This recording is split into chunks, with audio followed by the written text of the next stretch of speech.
जुलाई के महीने से पवित्र अमरनाथ यात्रा की शुरुआत होने वाली है।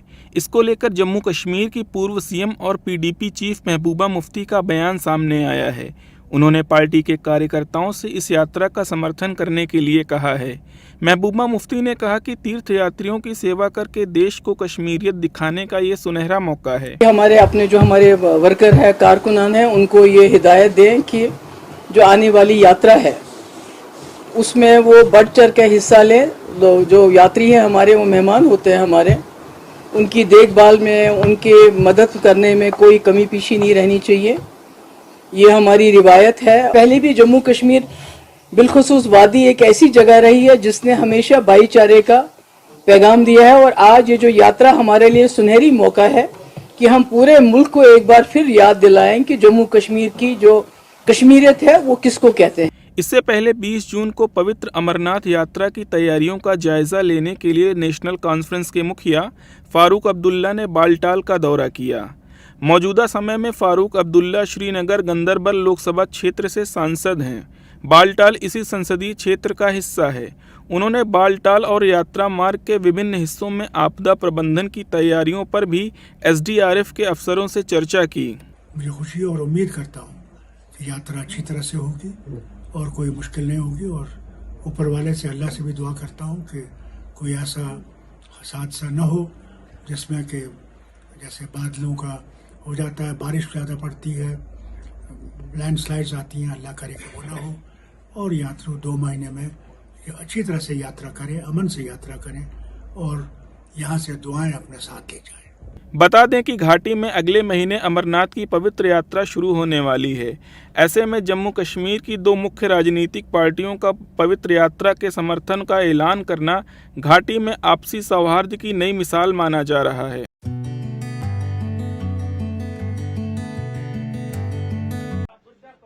सोचिए वो मंजर कितना खतरनाक होगा जब आपकी सुरक्षा करने वाले, खाकी वर्दी पहनने वाले ही आपकी हत्या कर दें। वीडियो में दिख रहा ये हुजूम पुलिस थाने के बाहर का है। ये पुलिस थाना राजस्थान के बीकानेर का है, जहां पर हाल ही में एक युवती का शव सड़क पर पड़ा मिला। सामने आया कि रेप के बाद उसकी हत्या कर दी गई है और शव को सड़क पर फेंक दिया गया है। नामजद आरोपियों में 2 पुलिस कांस्टेबल का नाम भी सामने आया है। बीकानेर एसपी ने तुरंत दोनों कांस्टेबल को सस्पेंड कर दिया, लेकिन अभी तक इस मामले में किसी की गिरफ्तारी नहीं हुई है। तो गुस्साए लोगों ने पुलिस थाने को घेर लिया और इंसाफ की मांग करने लगे। वहीं पुलिस प्रशासन का कहना है कि मामले की जांच की जा रही है। बेहोश अवस्था में मिली थी, जिसको बाद जब हॉस्पिटल ले जाया गया तो डॉक्टर्स ने उसे मृत घोषित किया और उसके प्राइवेट पार्ट्स पे ब्लीडिंग हो रही है। तुरंत मौके की संजीदगी को देखकर, इतना सेंसिटिव क्राइम है उसको देखकर एडिशनल एसपी ग्रामीण और मैं खुद मौके पे पहुंचे। एफएसएल और मोबाइल इन्वेस्टिगेशन यूनिट द्वारा घटनास्थल का निरीक्षण किया गया और डॉक्टर से राय ली गई। बोर्ड से पोस्टमार्टम कराने के लिए बोर्ड का गठन किया गया, जिसमें लेडी डॉक्टर को भी इंक्लूड किया गया, और उसके बाद जो एफआईआर परिजनों ने दी उसके मुताबिक एफआईआर दर्ज करके अनुसंधान श्रीमान एडिशनल। वहीं इस मामले के सामने आने पर राजनीति भी शुरू हो गई है। बीजेपी का कहना है कि गहलोत सरकार केवल आगामी चुनाव पर ध्यान दे रही है, जबकि राजस्थान महिलाओं के लिए खतरनाक बनता जा रहा है।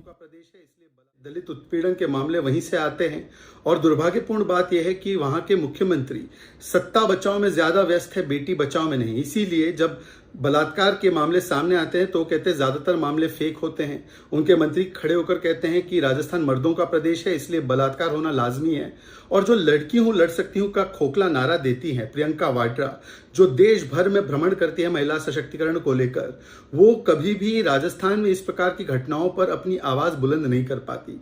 क्या वो इस पीड़िता के घर जाएंगी? क्या वो उनको न्याय दिलाने के लिए कोई प्रयास करेंगी? वहीं हंगामे को देखते हुए पुलिस प्रशासन ने इलाके में भारी पुलिस बल को तैनात कर दिया है, साथ ही शव को पोस्टमार्टम के लिए भेज दिया है। वहीं लोगों का कहना है कि आरोपी पुलिसकर्मियों के खिलाफ जल्द से जल्द और सख्त से सख्त एक्शन लिया जाना चाहिए।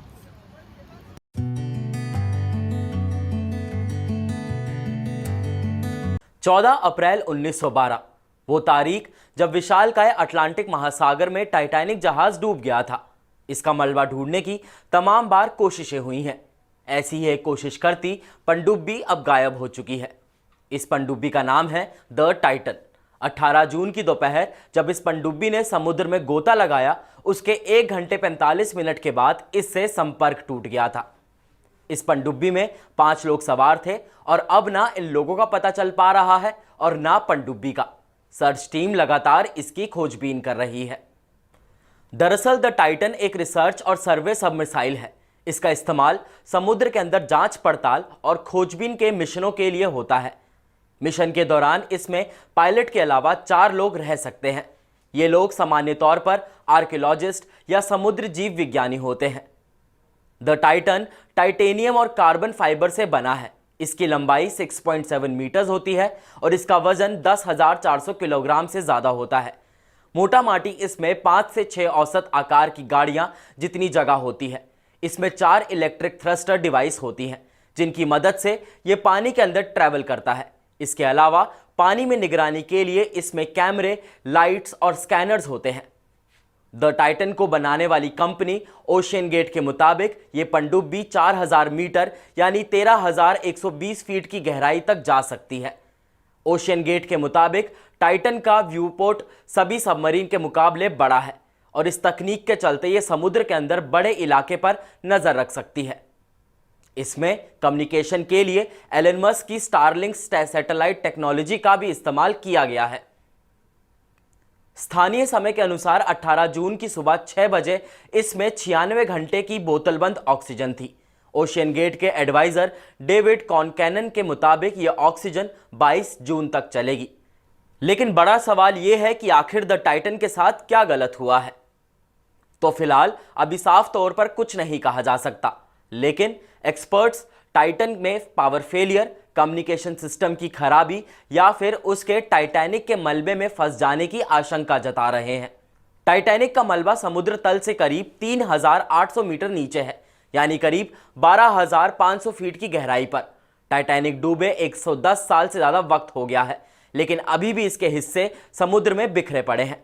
आपको बता दें कि इस पनडुब्बी में पाकिस्तानी मूल के अरबपति कारोबारी शहजादा दाऊद और उनके बेटे सुलेमान दाऊद, ब्रिटेन अरबपति Hamish Harding, French explorer Paul Henri Nargeolet और इस एडवेंचर ट्रिप के प्रबंधन करने वाली कंपनी के चीफ एग्जीक्यूटिव स्कॉटन रश भी शामिल है।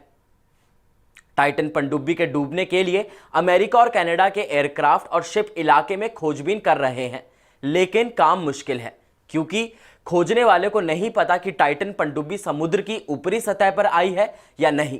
मानो अब खोजबीन पानी के ऊपर और अंदर दोनों स्तरों पर करनी होगी।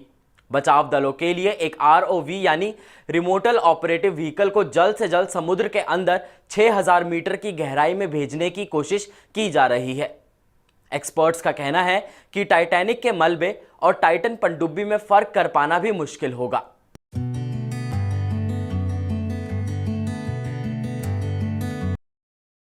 समान नागरिक संहिता यानी यूनिफॉर्म सिविल कोड को लेकर देश भर में बहस जारी है। इस बीच महाराष्ट्र के पूर्व मुख्यमंत्री उद्धव ठाकरे ने कहा कि यूसीसी का समर्थन करते हैं, लेकिन इससे सबको परेशानी होगी। उद्धव ठाकरे ने कहा कि यूनिफॉर्म सिविल कोड से केवल मुसलमानों को ही नहीं बल्कि हिंदुओं को भी दिक्कत हो सकती है। हमें कोई आपत्ति नहीं है, लेकिन यूनिफॉर्म सिविल कोड में उनको ऐसे लग रहा है कि सिर्फ मुसलमानों को तकलीफ होगी और इसीलिए ला रहे हैं। ठीक है, उनकी बात हम तो सपोर्ट करेंगे, लेकिन हिंदुओं को भी क्या तकलीफ होगी कि नहीं होगी, सबके सामने खुलेआम रखो ना आपका। और यूनिफॉर्म सिविल कोड लाने से पहले गोवंश हत्या बंदी कश्मीर से कन्याकुमारी तक करो। यूनिफॉर्म सिविल कोड को लेकर समाजवादी पार्टी के नेता और मुरादाबाद से सांसद ST हसन ने कहा कि अगर हम शरीयत के मुताबिक चलना चाहते हैं तो दूसरों को परेशानी क्यों हो रही है। ये संविधान में लिखा हुआ है, हम शरीयत के कानून अगर हम अपने पर कुछ लागू कर रहे हैं तो किसी दूसरे को तकलीफ क्यों है। अगर इस्लाम पहला वो धर्म है जिसने 1400 साल पहले महिलाओं को उनके पैतृक संपत्ति में अधिकार दिया था, वो अलग बात है कि लड़के का कितना हिस्सा, लड़की का कितना हिस्सा, ये कुरान शरीफ में इसका हुक्म दिया गया है। कोई भी मुसलमान कुरान पाक को डिनाई नहीं कर सकता, अगर वो अच्छा मुसलमान है तो हम भी नहीं कर सकते। कुरान पाक ने जो हमें हिदायतें दी हैं हम उसे ही फॉलो करेंगे। ये कानून कितने ही बना दें, इनके कानून का हमारे पास असर नहीं पड़ेगा। वहीं यूसीसी को लेकर समाजवादी पार्टी के नेता एसटी हसन के बयान का हनुमानगढ़ी के संत राजू दास ने जवाब दिया है। सपा सांसद एसटी हसन का विवादित बयान ही इसको हम कह सकते हैं कि यूनिफॉर्म सिविल कोड का हम विरोध करेंगे। हम शरीयत को मानते हैं, हम इस कानून को नहीं मानेंगे। पढ़ा लिखा उसके बावजूद भी इनका बयान है कि हम कानून को नहीं मानेंगे, हम सिर्फ शरीयत को ही मानेंगे। इससे पहले यूसीसी को लेकर all India Muslim personal law board के अध्यक्ष मौलाना खालिद सैफुल्लाह रहमानी ने कहा कि अगर जरूरत पड़ी तो वो इस बारे में सरकार से बात करेंगे। लेकिन यूनिफॉर्म सिविल कोड के सिलसिले में अगर हमें हुकूमत से बात करनी पड़ी या बात करने का मौका मिले तो हम बात करेंगे, बात करके अपना मौक़िफ़ रखेंगे, क्योंकि हमारे पास हमारी बात के लिए दलील है और उसमें हम जो बात कह रहे हैं वो मुल्क के दस्तूर और संविधान के रूल के मुताबिक है। वहीं आईएमसी के अध्यक्ष मौलाना तौकीर रजा ने मुसलमानों से यूनिफॉर्म सिविल कोड की विरोध न करने की अपील की है। मैं तमाम मुसलमानों से ये अपील करता हूं कि यूसीसी की मुखालफत खास तौर से इसलिए भी नहीं की जानी चाहिए कि यूनिफॉर्म सिविल कोड जो है वो मुसलमानों से ज्यादा हिंदू जितने कबाइल हैं, जितनी बिरादरियां हैं और दूसरे सूबों के लोग हैं, उन लोगों को ज्यादा नाकाबिल कबूल है। लेकिन वो लोग खुद इसलिए कुछ नहीं बोल रहे कि उन्हें मालूम है कि मुसलमान विरोध करेगा और उस विरोध का लाभ हमें मिलेगा।